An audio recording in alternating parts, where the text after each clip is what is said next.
All right, so today's class, I want to talk about the healing diary. At least that's what I call it anyway. You know, when we're coming out of that stage two, the nightmare of the discovery of the betrayal, we have immediate responses in our body, stresses, right? We call it trauma, betrayal trauma. But really, what we're talking about is a dysregulation in the nervous system. You know, when your heart starts beating faster, your stomach drops, you know, you get that lump in your throat or tension in the body. You know, some people describe it like they feel like they have an elephant on their chest, they can't breathe. So these are all symptoms of what's going on inside of the nervous system. So when we are working on healing after betrayal, we have to talk about the nervous system. We have to talk about what is going on in the body.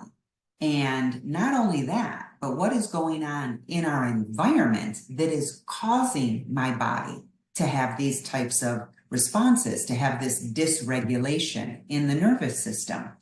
So part of when I'm working with people, part of what I want them to do is start tracking, literally, almost like a diary, but a stress diary more than anything, not just what did I do today diary, but how did what I do today, how did it make me feel, right? So at the end of the day, you want to look back and you want to write down not only what you did, but how each of those things made you feel.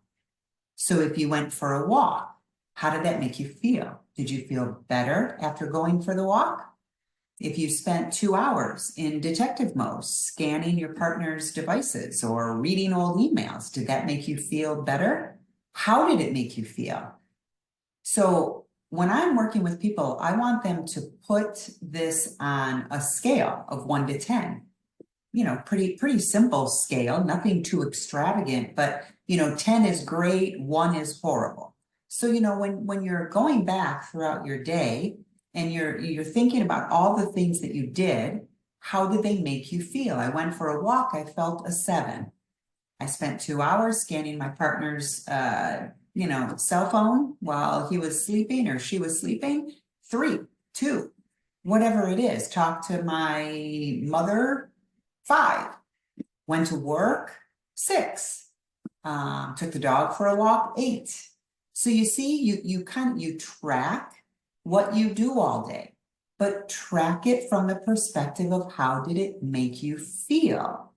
Because this is information that we all human beings need, but especially after betrayal, when everything is upside down, we really need this data. We need this information in order to really assess what is going on throughout my day. Where do I need to change things so that I can be calm? What's going on in my environment that is causing so much added stress in my life? Healing in my world, this is the definition of healing that I use with everybody that I work with. Healing is an action you take that changes your state for the better. I created that because I wanted something concrete for people to look at. I wanted something concrete for people to go, am I healing or am I not healing?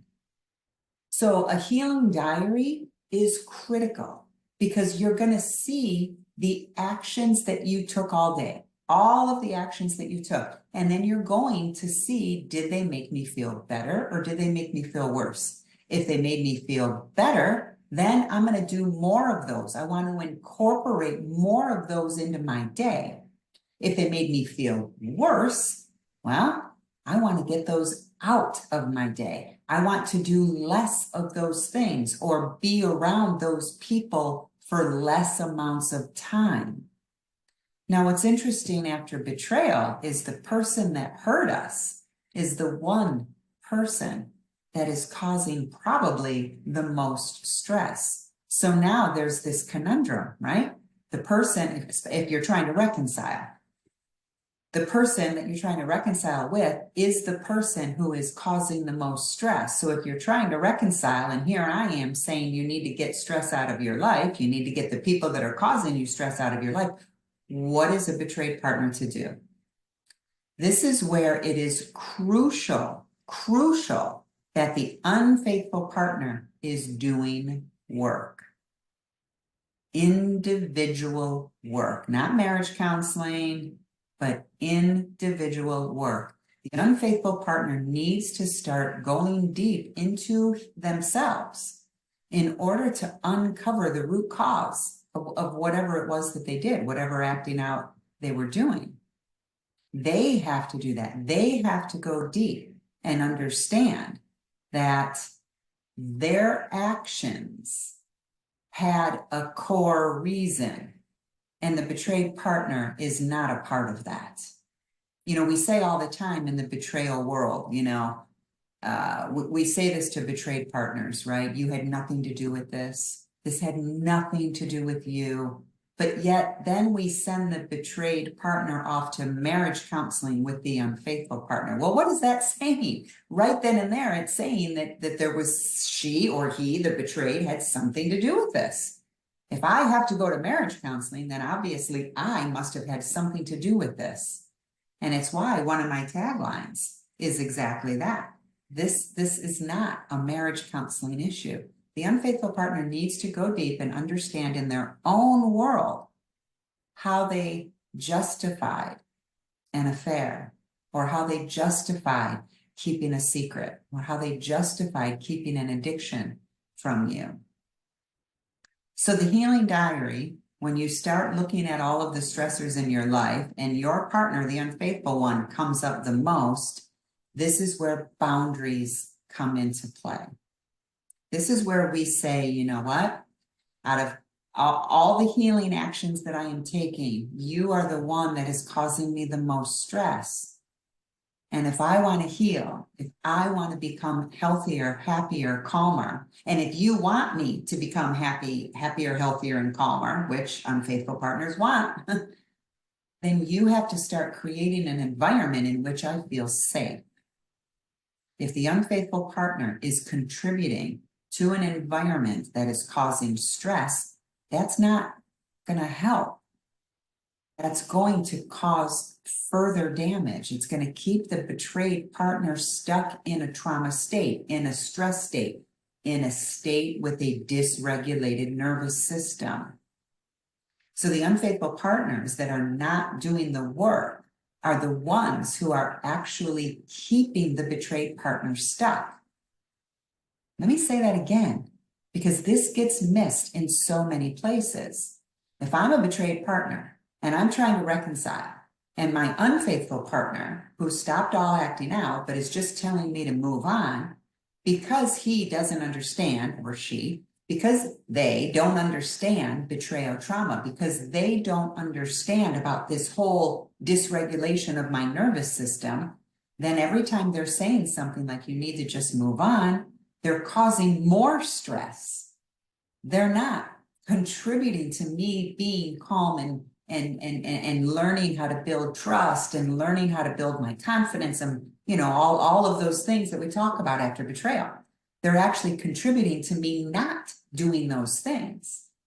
You see, as human beings, when we have a dysregulated nervous system, when we are in a high stress state, we can't heal.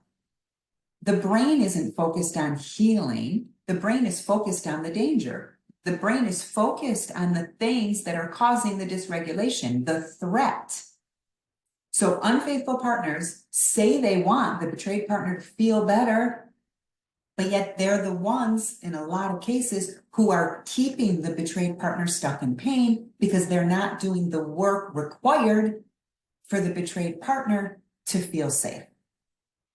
So that's a conundrum when doing this healing diary and looking at all of the areas in your life that are causing you more stress and seeing your partner number one on that list. Boundaries. To say, hey, you need individual help. You need to uncover that core why. You need to go understand what betrayal trauma is so that you can start supporting me in my healing journey and not contributing to me not being able to heal. So it's a critical component of the journey after betrayal, especially if you are trying to reconcile. Now, if you have any questions, I encourage you to reach out to me. My website is coachbethfisher.com. That's Coach Beth Fisher, Fischer, coachbethfisher.com. Thank you so much for watching, and I'll see you next time.